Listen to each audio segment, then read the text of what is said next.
Welcome back to Chapter 13 of The Secret Garden. Same time, same spot, if you want to fall asleep with me tonight. So get cozy, get comfortable, and let's get into it. Chapter 13. I am Colin. Mary took the picture back to the house when she went to her supper and she showed it to Martha. Eh, said Martha with great pride. I never knew our Dickon was as clever as that. That there's a picture of a missel thrush on her nest, as large as life and twice as natural. Then Mary knew Dickon had meant the picture to be a message. He had meant that she might be sure he would keep her secret. Her garden was her nest, and she was like a missel thrush. Oh, how she did like that queer, common boy. She hoped he would come back the very next day, and she fell asleep looking forward to the morning. But you never know what the weather will do in Yorkshire, particularly in the springtime. She was wakened in the night by the sound of rain beating with heavy drops against the window. It was pouring down in torrents, and the wind was wuthering around the corners and in the chimneys of the huge old house. Mary sat up in bed and felt miserable and angry. The rain is as contrary as I ever was, she said. It came because it knew I did not want it. She threw herself back on her pillow and buried her face. She did not cry, but she lay and hated the sound of the heavily beating rain. She hated the wind and its wuthering. She could not go to sleep again. The mournful sound kept her awake because she felt mournful herself. If she had felt happy, it would have probably lulled her to sleep. How it wuthered and how the big raindrops poured down and beat against the pane. It sounds just like a person lost on the moor and wandering on crying, she said. She had been lying awake, turning from side to side for about an hour, when suddenly something made her sit up in bed and turn her head towards the door, listening. She listened, and she listened. It isn't the wind now, she said in a loud whisper. That isn't the wind. It is different. It is that crying I heard before. The door of her room was ajar, and the sound came down the corridor, a far-off faint sound of fretful crying. She listened for a few minutes, and each minute she became more and more sure. She felt as if she must find out what it was. It seemed even stranger than the secret garden and the buried key. Perhaps the fact that she was in a rebellious mood made her bold. She put her foot out of bed and stood on the floor. I am going to find out what it is, she said. Everybody is in bed, and I don't care about Mrs. Medlock.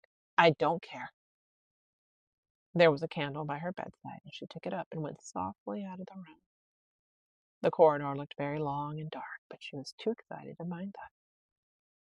She thought she remembered the corners she must turn to find the short corridor with the door covered with tapestry. The one Mrs. Medlock had come through the day she lost herself. The sound had come up that passage.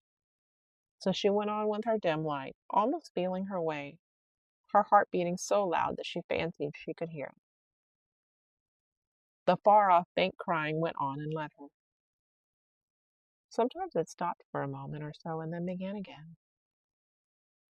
Was this the right corner to turn? She stopped and thought. Yes, it was. Down this passage and then to the left and then up two broad steps and then to the right again.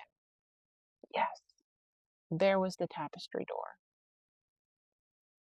She pushed it open very gently and closed it behind her, and she stood in the corridor and could hear the crying quite plainly, though it was not loud. It was on the other side of the wall at her left, and a few yards further on there was a door. She could see a glimmer of light coming from beneath it. The someone was crying in that room. It was quite a young someone. So she walked to the door and pushed it open, and there she was, standing in the room. It was a big room with ancient, handsome furniture in it. There was a low fire glowing faintly on the hearth, and a nightlight burning by the side of a carved four-poster bed hung with brocade, and on the bed was lying a boy crying fretfully. Mary wondered if she was in a real place or if she had fallen asleep again and was dreaming without knowing it. The boy had a sharp, delicate face the color of ivory, and he seemed to have eyes too big for it. He had also a lot of hair which tumbled over his forehead in heavy locks that made his thin face seem smaller. He looked like a boy who had been ill, but he was crying more as if he were tired and cross than as if he were in pain. Mary stood near the door with her candle in her hand, holding her breath. Then she crept across the room, and as she drew nearer, the light attracted the boy's attention, and he turned his head on his pillow and stared at her, his gray eyes opening so wide that they seemed immense. "Who are you?" he said at last in a half-frightened whisper. "Are you a ghost?" "No, I am not," Mary answered, her own whisper sounding half-frightened. "Are you one?" He stared and stared and stared. Mary could not help noticing what strange eyes he had. They were agate gray, and they looked too big for his face because they had black lashes all around them. "No," he replied after waiting a moment or so. "I am Colin." "Who is Colin?" she faltered. "I am Colin Craven. Who are you?" "I am Mary Lennox. Mr. Craven is my uncle." "He is my father," said the boy. "Your father!" gasped Mary. "No one ever told me he had a boy. Why didn't they?" "Come here," he said, still keeping his strange eyes fixed on her with an anxious expression. She came close to the bed, and he put out his hand and touched her. "You are real, aren't you?" he said. "I have such real dreams very often. You might be one of them." Mary had slipped on a woolen wrapper before she left her room and put a piece of it between his fingers. "Rub that and see how thick and warm it is," she said. "I will pinch you a little if you like, to show you how real I am. For a minute I thought you might be a dream too." "Where did you come from?" he asked. "From my own room. The wind weathered, so I couldn't go to sleep, and I heard someone crying and wanted to find out who it was." "What were you crying for?" "Because I couldn't go to sleep either, and my head ached. Tell me your name again." "Mary Lennox." "Did no one ever tell you I'd come to live here?" He was still fingering the fold of her wrapper, but he began to look a little more as if he believed in her reality. "No," he answered, "they daren't." "Why?" asked Mary. "Because I should have been afraid you would see me. I won't let people see me and talk me over." "Why?" Mary asked again, feeling more mystified every moment. "Because I am like this, always, ill and having to lie down. My father won't let people talk me over either. The servants are not allowed to speak about me. If I live, I may be a hunchback, but I shan't live. My father hates to think I may be like him." "Oh, what a queer house this is," Mary said. "What a queer house. Everything is kind of secret. Rooms are locked up and gardens are locked up. And you, have you been locked up?" "No, I stay in this room because I don't want to be moved out of it. It tires me too much." "Does your father come and see you?" Mary ventured. "Sometimes, generally when I'm asleep. He doesn't want to see me." "Why?" Mary could not help asking again. A sort of angry shadow passed over the boy's face. "My mother died when I was born, and it makes him wretched to look at me. He thinks I don't know, but I've heard people talking. He almost hates me." "He hates the garden because she died," said Mary, half speaking to herself. "What garden?" the boy asked. "Oh, just the garden she used to like," Mary stammered. "Have you been here always?" "Nearly always. Sometimes I've been taken to places at the seaside but I won't stay because people stare at me. I used to wear an iron thing to keep my back straight, but a grand doctor came from London to see me and said it was stupid. He told them to take it off and keep me out in the fresh air. I hate fresh air and I don't want to go out." "I didn't when first I came here," said Mary. "Why do you keep looking at me like that?" "Because of the dreams that are so real," he answered rather fretfully. "Sometimes when I open my eyes, I don't believe I'm awake." We're both awake, said Mary. She glanced around the room with its high ceiling and shadowy corners and dim firelight. It looks quite like a dream, and it's the middle of the night, and everybody in the house is asleep. Everybody but us. We are wide awake. I don't want it to be a dream, the voice said restlessly. Mary thought of something all at once. If you don't like people to see you, she began, do you want me to go away? He still held the fold of her wrapper and he gave it a little pull. No, he said. I should be sure you were a dream if you went. If you are real, sit down on that big footstool and talk. I want to hear about you. Mary put down her candle on the table near the bed and sat down on the cushioned stool. She did not want to go away at all.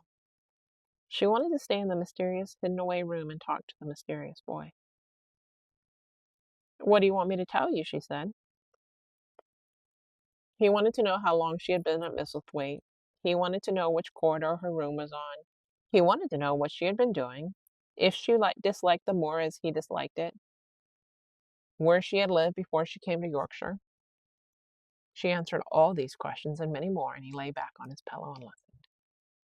He made her tell him a great deal about India and about her voyage across the ocean. She found out that because he had been an invalid, he had not learned things as other children had. One of his nurses had taught him to read when he was quite little, and he was always reading and looking at pictures and splendid books. Though his father rarely saw him when he was awake, he was given all sorts of wonderful things to amuse himself with. He never seemed to have been amused, however. He could have anything he asked for and was never made to do anything he did not like to do. Everyone is obliged to do what pleases me, he said indifferently. It makes me ill to be angry. No one believes I shall live to grow up. He said it as if he was so accustomed to the idea that it ceased to matter to him at all. He seemed to like the sound of Mary's voice. As she went on talking, he listened in a drowsy, interested way. Once or twice she wondered if he were not gradually falling into a doze. But at last he asked a question which opened up a new subject. How old are you? He asked. I am 10, answered Mary, forgetting herself for the moment. And so are you. How do you know that? He demanded in a surprised voice. Because when you were born, the garden door was locked and the key was buried, and has been locked for 10 years. Colin half sat up, turning toward her, leaning on his elbows. What garden door was locked? Who did it? Where was the key buried? He exclaimed as if he were suddenly very much interested. It was the garden, Mr. Cravenhade, said Mary nervously. He locked the door. No one knew where he buried the key. What sort of a garden is it? Colin persisted eagerly. No one has been allowed to go into it for 10 years, was Mary's careful answer. But it was too late to be careful. He was too much like herself. He, too, had had nothing to think about, and the idea of a hidden garden attracted him as it had attracted her. He asked question after question. Where was it? Had she never looked for the door? Had she never asked the gardeners? They won't talk about it, said Mary. I think they've been told not to answer questions. I would make them, said Colin. Could you? Mary faltered, beginning to feel frightened. If he could make people answer questions, who knew what might happen? Everyone is obliged to please me. I told you that, he said. If I were to live, this place would sometime belong to me. They all know that. I would make them tell me. Mary had not known that she herself had been spoiled, but she could see quite plainly that this mysterious boy had been. He thought that the whole world belonged to him. How peculiar he was, and how coolly he spoke of not living. Do you think you won't live? She asked, partly because she was curious and partly in hope of making him forget the garden. I don't suppose I shall, he answered as indifferently as he had spoken before. Ever since I remember anything, I've heard people say I shan't. At first they thought I was too little to understand, and now they think I don't hear. But I do. My doctor is my father's cousin, and he is quite poor, and if I die, he will have all Misselthwaite when my father is dead. I should think he wouldn't want me to live. Do you want to live? Inquired Mary. No, he answered in a cross-tied fashion. But I don't want to die. When I feel ill, I lie here and think about it until I cry and cry. I have heard you crying 3 times, Mary said, but I did not know who it was. Were you crying about that? She did so want him to forget the garden. I dare say, he answered. Let us talk about something else. Talk about that garden. Don't you want to see it? Yes, answered Mary in quite a low voice.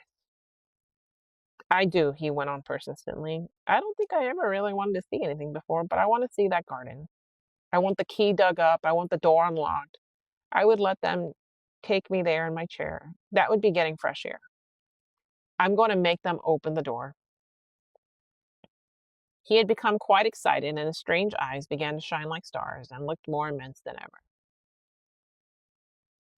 They have to please me, he said. I will make them take me there, and I will let you go, too. Mary's hands clutched each other. Everything would be spoiled. Everything. Dickon would never come back. She would never again feel like a missel thrush with a safe hidden nest. Oh, don't, don't do that, she cried out. He stared as if he thought she had gone crazy. Why, he exclaimed, you said you wanted to see it. I do, she answered almost with a sob in her throat. But if you make them open the door and take you in like that, it will never be a secret again. He leaned still farther forward. A secret, he said. What do you mean? Tell me. Mary's words almost tumbled over one another. You see, she panted, if no one knows but ourselves, if there was a door hidden somewhere under the ivy, if there was, and we could find it, and we could slip through it together and shut it behind us, and no one knew anyone was inside, and we called it our garden and pretended that we were missel thrushes and it was our nest, and if we played there almost every day and dug and planted seeds and made it all come alive. Is it dead? He interrupted her. It soon will be if no one cares for it, she went on. The bulbs will live, but the roses. He stopped her again, excited as she was as herself. What are bulbs? He put in quickly. They are daffodils and lilies and snowdrops. They are working in the earth now, pushing up pale green points because the spring is coming. Is the spring coming? He said. What is it like? You don't see it in rooms if you are ill. It is the sun shining on the rain and the rain falling on the sunshine and things pushing up and working under the earth, said Mary. If the garden was a secret and we could get into it, if we could watch the things grow bigger every day and see how many roses are alive. Don't you see? Oh, don't you see how much nicer it would be if it was a secret? He dropped back on his pillow and lay there with an odd expression on his face.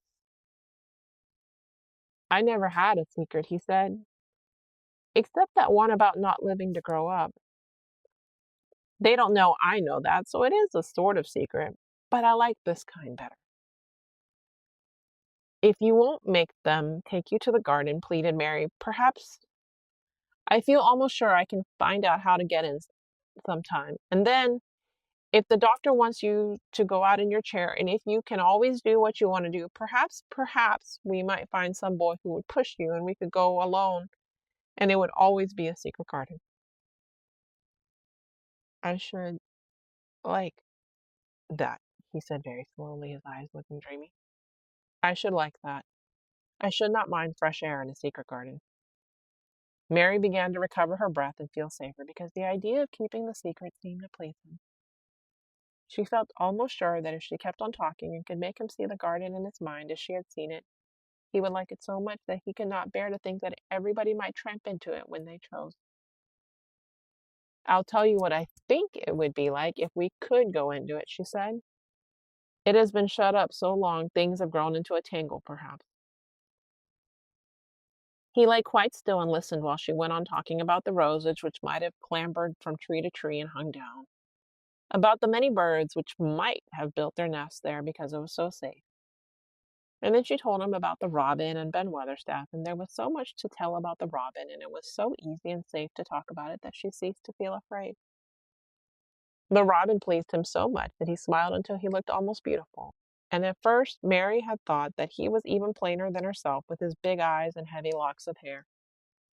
"I did not know birds could be like that," he said. "But if you stay in a room, you never see things. What a lot of things you know. I feel as if you had been inside that garden." She did not know what to say, so she did not say anything. He evidently did not expect an answer, and the next moment he gave her a surprise. "I'm going to let you look at something," he said. "Do you see that rose-colored silk curtain hanging on the wall over the mantelpiece?" Mary had not noticed it before, but she looked up and saw it. It was a curtain of soft silk hanging over what seemed to be some picture. "Yes," she answered. "There's a cord hanging from it," said Colin. "Go and pull it." Mary got up, much mystified, and found the cord. When she pulled it, the silk curtain ran back on rings, and when it ran back, it uncovered a picture. It was a picture of a girl with a laughing face. She had bright hair tied up with a blue ribbon, and her gay, lovely eyes were exactly like Colin's unhappy ones, agate gray and looking twice as big as they really were because of all the black lashes around them. "She is my mother," said Colin complainingly. "I don't see why she died. Sometimes I hate her for doing it." "How queer," said Mary. "If she had lived, I believe I should not have been ill always," he grumbled. "I dare say I should have lived too. And my father would not have hated to look at me. I dare say I should have had a strong back. Draw the curtain again." Mary did as she was told and returned to her footstool. "She is much prettier than you," she said, "but her eyes are just like yours. At least they are the same shape and color. Why is the curtain drawn over her?" He moved uncomfortably. "I made them do it," he said. "Sometimes I don't like to see her looking at me. She smiles too much when I am ill and miserable. Besides, she is mine, and I don't want everyone to see her." There were a few moments of silence, and then Mary spoke. "What would Mrs. Medlock do if she found out that I had been here?" she inquired. "She would do as I told her to do," he answered. "And I should tell her that I wanted you to come here and talk to me every day. I am glad you came." "So am I," said Mary. "I will come often as I can, but—" She hesitated. "I shall have to look every day for the garden door." "Yes, you must," said Colin, "and you can tell me about it afterward." He lay thinking a few minutes as he had done before, and then he spoke again. "I think you shall be a secret too," he said. "I will not tell them until they find out. I can always send the nurse out of the room and say that I want to be by myself. Do you know Martha?" "Yes, I know her very well," said Mary. "She waits on me." He nodded his head toward the outer corridor. "She is the one who is asleep in the other room.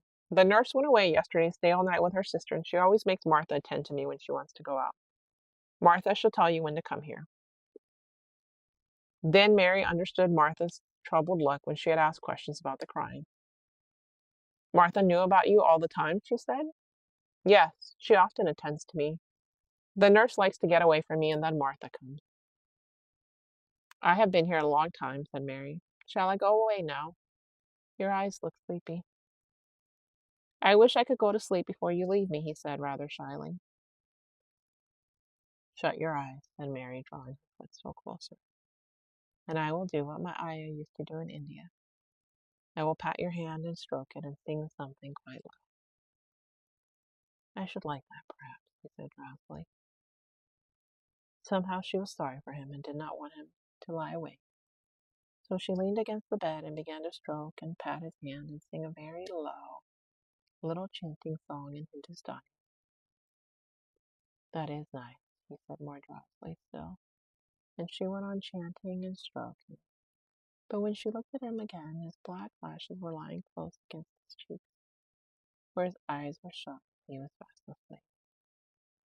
So she got up slowly, took her candle, and crept away without making a sound.